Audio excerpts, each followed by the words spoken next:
کہ دیکھیں اللہ کہتا ہے کہ میں تمہارے ایمان کو بار بار آزماؤں گا. اللہ قرآن شریف میں ہمیں کہتا ہے. وہ کیوں کہتا ہے؟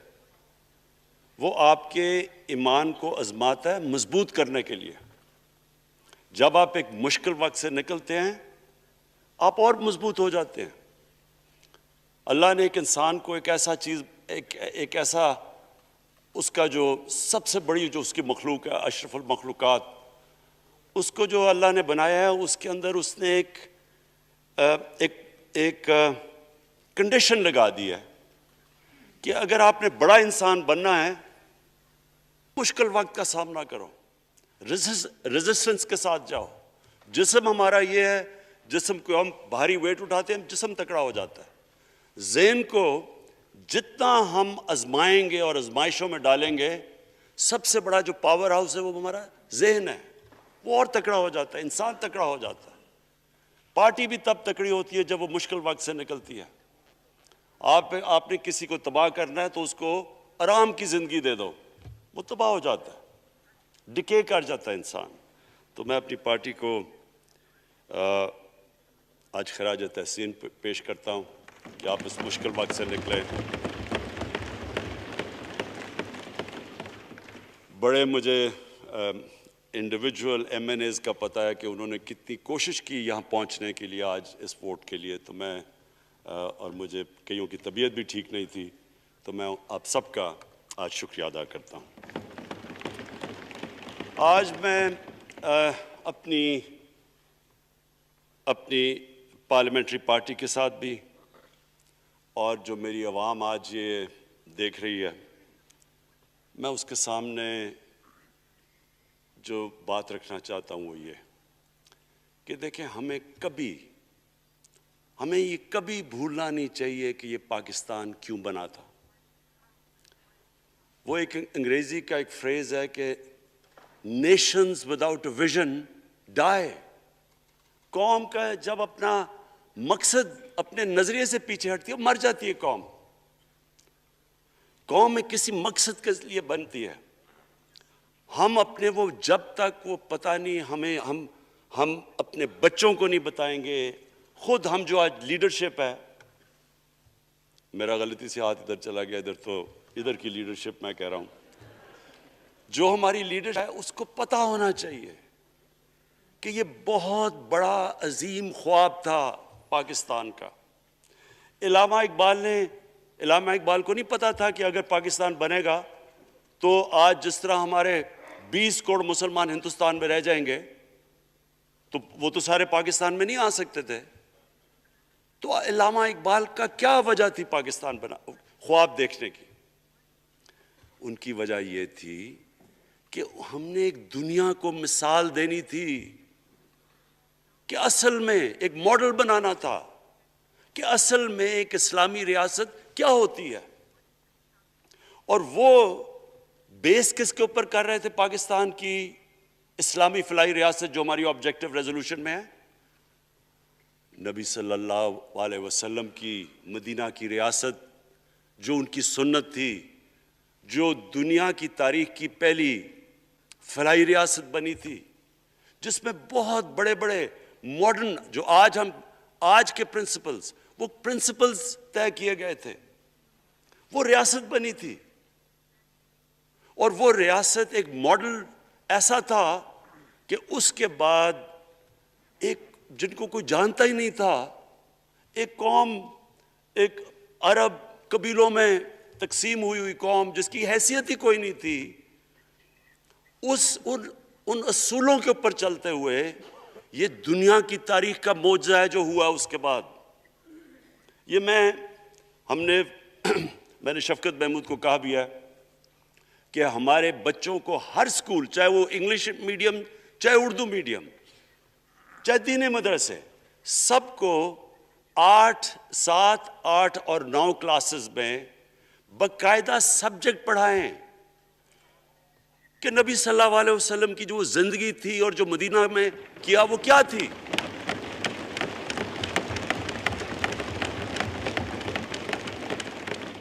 تاکہ ان کو پتہ چلے کہ اس ملک کا مقصد کیا تھا. بڑے لوگ جو پاکستان نہیں چاہتے تھے وہ کیا کہتے تھے؟ وہ کہتے تھے کہ پاکستان تو بن گیا تو آپ نے تباہ، جو مسلمان ہندوستان میں رہ گئے ان کو آپ نے سیکنڈ کلاس سٹیزن بنا کے چھوڑ دیا ہے۔ آج بیچارے مسلمانوں سے کیا ہو رہا ہے وہاں؟ تو وہ لوگ کہتے ہیں کہ اگر پاکستان نہ بنتا تو مسلمانوں کی زیادہ طاقت ہونی تھی۔ ایک ہندوستان میں اس طرح مسلمانوں کا برا حال نہیں ہونا تھا جو آج ہے۔ یہ ایک آرگیومنٹ دی جاتی ہے۔ اور اگر ہم پاکستان کو جس مقصد کے لیے بنا تھا اگر ہم ادھر نہیں لے کے جائیں گے تو وہ ٹھیک کہہ رہے ہیں۔ یہ تو نہیں تھا کہ وہاں ٹاٹا برلا تھے جو اربوں پتی اور یہاں یہ شریف اور زرداری اربوں پتی بن جائیں، اس لیے تو نہیں پاکستان بنا تھا۔ یہ ایک بڑی ہمیں ری الائن کرنا چاہیے اپنے نظریے کی طرف، ہمیں اپنا رخ چینج کرنا چاہیے واپس، کہ یہ بڑا عظیم خواب تھا پاکستان کا۔ اور وہ جو تاریخ تھی، وہ جو اصول انہوں نے سیٹ اپ کیے، جن لوگوں کی حیثیت ہی نہیں تھی، یہ تاریخ کا حصہ ہے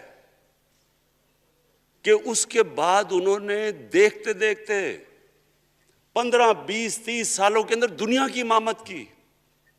صرف امامت ہی نہیں کی، وہ تو منگولیوں نے بھی دنیا بڑی جلدی سے فتح کر لی تھی، چنگیز خان نے بھی بڑی جلدی اس کی فوجوں نے فتح کر لی تھی، 100 سال کے بعد وہ ختم ہو گئے تھے۔ انہوں نے ایک دنیا کی عظیم سویلائزیشن، جو ٹاپ سائنٹسٹ تھے، سارے دنیا کے ٹاپ سائنسدان، ایک عظیم کلچر، اور سب سے بڑی بات جو آج میں یہ کہنا چاہتا ہوں، انہوں نے اخلاقیات، ایک مورل سٹینڈرڈ سیٹ کی دنیا میں۔ جب مسلمان گئے انڈونیشیا اور ملیشیا، وہاں تو کوئی مسلمان کی فوج نہیں گئی، وہاں تو کوئی تلواروں سے نہیں فتح کیا۔ مسلمان تاجروں کا وہاں کردار دیکھ کے لوگ حیران ہو گئے کہ یہ کون لوگ آئے ہیں جو بالکل ان کی morality ایسی، نہ وہ کوئی دغا بازی کرتے تھے، نہ وہ کوئی دھوکہ دیتے تھے، اپنی زبان پہ کھڑے ہو جاتے تھے۔ لوگ ان سے امپریس ہو گئے کہ کون سی قوم ہے۔ دیکھیں اسلام ہم غلط فہمی میں ہیں، یہ سمجھتا ہے کہ جی تلوار سے اسلام پھیلا تھا۔ اسلام پھیلا تھا کہ وہ ایک انسان کے کیریکٹر کو ریفارم کرنے آیا تھا۔ ہم جب اللہ سے مانگتے ہیں، ہم نماز میں ایک ہی چیز مانگتے ہیں کہ اللہ ان کے راستے پہ لگا جن کو تو نے نعمتیں بخشی، ان کے نہیں جو غلط تباہی کے راستے پہ چلے گئے۔ صرف نماز میں ہم یہ چیز مانگتے ہیں، ہر روز ہم پڑھ کے یہ مانگتے ہیں۔ یہ دو راستے ہیں، ایک ہے تباہی کا راستہ، ایک ہے عظمت کا راستہ۔ نعمتیں کس کو بخشیں؟ اللہ کے پیغمبروں کو، اور جو دنیا کا سب سے عظیم انسان، جو دنیا کا سب سے عظیم لیڈر، جس کو اللہ نے سب سے زیادہ نعمتیں بخشیں، ہمارے نبی صلی اللہ علیہ وآلہ وسلم۔ نہ کبھی اس طرح کا انسان آیا ہے، نہ کبھی آ سکتا ہے۔ تو ہمیں راستہ بتایا کہ ایک ان کا راستہ ہے اور ایک دوسرا راستہ ہے، تباہی کا راستہ ہے۔ اور وہ جو ان کے راستے پہ چلتا گیا وہ ایک عظیم انسان بنتا گیا۔ ایک کتاب ہے، میں اپنے لوگوں کو ریکمینڈ بھی کرتا ہوں، کہ دی عرب کانکویسٹ، وہ پڑھنے والی کتاب ہے۔ اس پہ بتاتے ہیں کہ جب مسلمان ایک دم دیکھتے دیکھتے دنیا میں پھیل گئے، تو کوئی ایک آدمی نہیں تھا، ایک تو بڑے عظیم سپہ سالار تھا خالد بن ولید، لیکن وہ جو بھی بنتا تھا وہ جنرل عظیم بن جاتا تھا۔ وہ اس کتاب کے اندر لکھی انگریز نے ہے، وہ کہتے ہیں اس کی کوئی ایکسپلینیشن نہیں ہے کہ یہ کیسے ساری دنیا پہ چھا گئے۔ نہ ان کے پاس کوئی لیٹسٹ ویپنز تھے، ایک طرف رومنز تھے، دوسری طرف پرشینز تھے، وہ تو سپر پاورز تھے، ہتھیار تو ان کے پاس تھے۔ نہ ان کے پاس ہتھیار، نمبرز میں بھی وہ زیادہ تھے، ان کی فوجیں بھی زیادہ تھیں، لیکن وہ ساری دنیا پہ پھیل گئے اور ایک ایسا سویلائزیشن بنا کہ زیادہ تر تو مسلمان نہیں تھے، وہ بھی ان کو مانتے تھے، کیونکہ ان کی اخلاقیات، ان کا عدل اور انصاف کا نظام، ان کا کیریکٹر، اس کی وجہ سے لوگ آئے ہیں۔ یہاں جو ہندوستان میں اسلام پھیلا ہے، یہ ہمارے جو بڑے بڑے بزرگ تھے، داتا صاحب، بلے شاہ، نظام الدین اولیاء، اور بابا فرید، یہ لوگ تھے. ان کو لوگ دیکھ کے، ان کے کردار سے، ان کے انٹلیکٹ، انسانیت سے لوگ مسلمان ہوئے. تو ہم آج، میں جو یہ سینٹ الیکشن ہوا ہے، میں اپنی قوم کو یہاں، یعنی مجھے شرمندگی ہوتی ہے اسپیکر صاحب کہ ہم وہ خواب اور کدھر بکرا منڈی بنی ہوئی ہے ایک لوگوں کو خریدنے کے لیے، اور سب کے سامنے. یعنی ہمیں ایک مہینے سے پتا تھا کہ پیسہ جمع کیا جا رہا ہے اس سینٹ الیکشن میں. اور مجھے حیرت ہوئی کہ الیکشن کمیشن کہتا ہے کہ جی یہ تو پتہ نہیں کوئی ہم آزاد انسٹیٹیوشن ہے، یا میں ان کی کوئی آزادی کے اوپر لے رہا تھا، یا جی بڑا زبردست الیکشن. اچھا کہتے جی بڑا اچھا الیکشن کروایا ہے. یہ مجھے اور اس سے تو مجھے اور صدمہ ہوا ہے کہ اگر یہ الیکشن اچھا آپ نے کروایا ہے تو پتہ نہیں برا الیکشن کیا ہوتا ہے.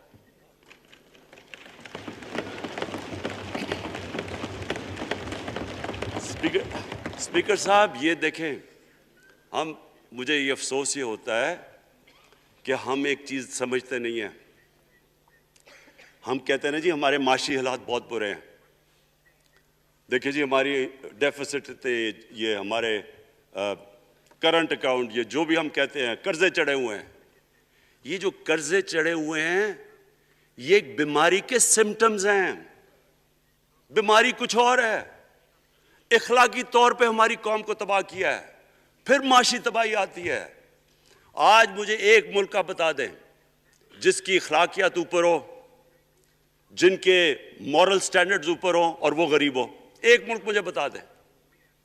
اور کوئی ملک مجھے بتا دیں جتنا مرضی پیسہ ہو، وسائل ہوں، سب کچھ ہو، لیکن وہاں کی بھی جو لیڈرشپ کرپٹ ہو، وہ مجھے بتا دیں کہ اس میں خوشحالی ہو. دیکھیں یہ ساتھ ساتھ جاتا ہے. اس وقت کیا ہوا تھا مدینہ کی ریاست میں؟ کیا انہیں کوئی سونا تیل مل گیا تھا؟ کیا ہوا تھا کہ ان کے پاس کوئی پیسے آ گئے تھے؟ کیسے وہ اوپر اٹھ گئے تھے؟ کوئی انہوں نے قرضے لیے تھے؟ کس طرح اٹھے تھے اوپر؟ دنیا کے عظیم لیڈر نے ان کی اخلاقیات اٹھا دی تھی. صادق اور امین.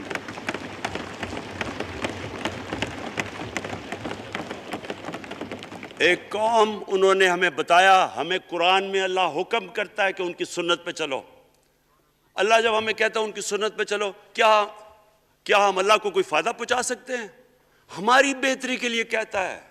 قرآن شریف میں سب کچھ ہماری بہتری کے لیے اللہ نے، یہ تمہارے لیے بک آف گائیڈنس ہے ہمیشہ کے لیے، اور یہ ہماری بہتری کے لیے ہے. تو وہ جب ہمیں کہتا ہے کہ نبی صلی اللہ علیہ وسلم کے راستے پہ چلو، وہ ہماری بہتری کے لیے کہتا ہے. اور میں، جس نے اس عمر میں ساری دنیا دیکھ لیا ہے، اسپیکر صاحب میں آپ کو بتاؤں، مجھے تکلیف ہوتی ہے دیکھ کے. جب میں یہ مغربی ملکوں میں جاتا ہوں، اسکینڈینیویا میں، سوئٹزرلینڈ میں، آپ وہاں کے اخلاقی سٹینڈرڈز دیکھیں، ان کی مورل سٹینڈنگز دیکھیں. شرم آئے گی آپ کو کہ جو ہمارے ملک میں ہو رہا ہے. اور یہ جو سینٹ کا الیکشن ہوا ہے، آپ کو افسوس ہوگا کہ ہم وہ کس کی امت ہیں؟ ہم کس کی امت ہیں؟ کس کے نام پہ پاکستان کا مطلب کیا؟ لا الہ الا اللہ. اس پہ یہ ہمارا ملک بنا تھا. اور آج دیکھیں، ایک کرپٹ آدمی، دنیا میں ثابت کیا ہوا کرپٹ آدمی آصف زرداری، دنیا میں اس کے اوپر لکھا ہوا کہ مسٹر 10%، مضمون لکھے ہوئے ہیں، فلمیں بنی ہوئی ہیں اس کے اوپر. اور اس ملک میں لوگ کہیں جی ایک زرداری سب پہ بھاری، کیا کہ وہ رشوت دیتا ہے اس لیے سب پہ بھاری ہو گیا؟ کیا یہ ہے ہمارا ملک؟ دوسری طرف دیکھیں، دوسری طرف یہاں بیٹھے ہوئے ہمارا لیڈر نواز شریف. اور نواز شریف ایک ڈاکو، ملک کو 30 سال سے لوٹ کے ملک سے باہر بھاگا ہوا ہے، جھوٹ بول کے باہر بھاگا ہوا ہے. سارے ملک کے سامنے ہمیں کیبنٹ میں ہم نے 6 گھنٹے میں بتایا جی اس کو یہ بھی بیماری ہے، اس کو یہ بھی بیماری ہے، اس کو یہ بھی بیماری ہے. وہ جہاز پہ بھی نہ چڑھ سکے، وہ شاید مر جائے گا. شیرین کے آنسو آ گئے کیبنٹ میں. اور شیرین کے آنسو آنے آسان کام نہیں ہے اسپیکر صاحب. تو ہم نے اس کو وہاں جیسے وہ جہاز پہ چڑھا، جیسے وہاں گیا وہ ایک دم بھی تبدیل، اور آج وہاں جا کے تقریریں کر رہا ہے، وہاں بیٹھ کے اسکیمیں کر رہا ہے، وہاں بیٹھ کے پلاننگ کر کے جی اسے اتنا پیسہ دو، ادھر پیسہ کھلاؤ.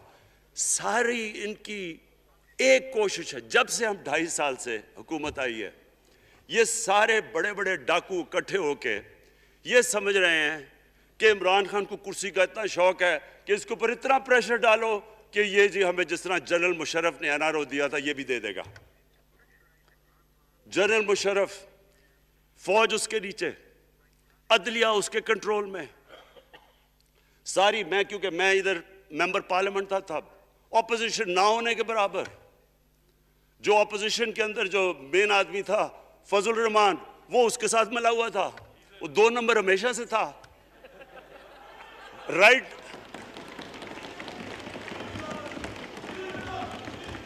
اور وہ آدمی جس کے پیچھے امریکہ ان کی جنگ لڑ رہا تھا، سب کچھ وہ ان کے پریشر میں آ کے ان دونوں کو NRO دیا. اور اتنا بڑا اس ملک کے اوپر اس نے جرم کیا ہے. ان دونوں نے آ کے NRO لے کے دونوں ہاتھوں سے ملک لوٹا. اس کے بعد دونوں نے اس ملک کے اوپر 4 گنا زیادہ قرضہ چڑھایا. اسپیکر صاحب، 6,000 ارب سے ہمارا قرضہ جو ٹوٹل لائبلٹیز 30,000 ارب پہ پہنچا دی. آج ہمارے اوپر کیا مسئلہ ہے؟ ہمیں یہ قرضوں کی قسطیں دیتے ہوئے بیچارے لوگوں کے اوپر بوجھ ڈالنا پڑتا ہے. یہ جو مہنگائی ہے اس کے بعد میں بعد میں بات کرتا ہوں، لیکن میں پہلے یہ بات کمپلیٹ کر لوں کہ دیکھیں اسپیکر صاحب، میں یہ 2.5 سال سے تماشے دیکھ رہا ہوں. یہاں پہلے دن پرائم منسٹر بن کے پرائم منسٹر تقریر کرنے جا رہا ہے، کھڑے ہو کے تقریر نہیں کرنے دی. کیوں تقریر نہیں کرنے دی؟ کیونکہ ان کو پہلے دن سے ڈر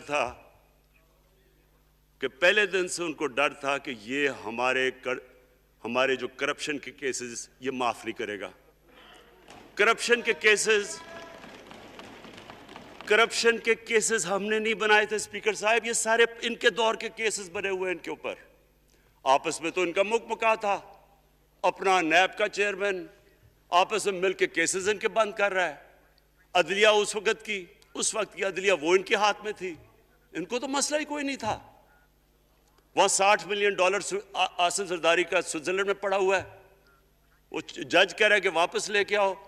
وہ یوسف رضا گیلانی جو یہاں سے سینیٹر بنا ہے، وہ پاکستان کا $60 ملین پڑا ہوا ہے سوئٹزرلینڈ میں. وہ جج کہہ رہا ہے کہ واپس لے کے آؤ. وہ کہتا نہیں جی میں نہیں خط لکھتا.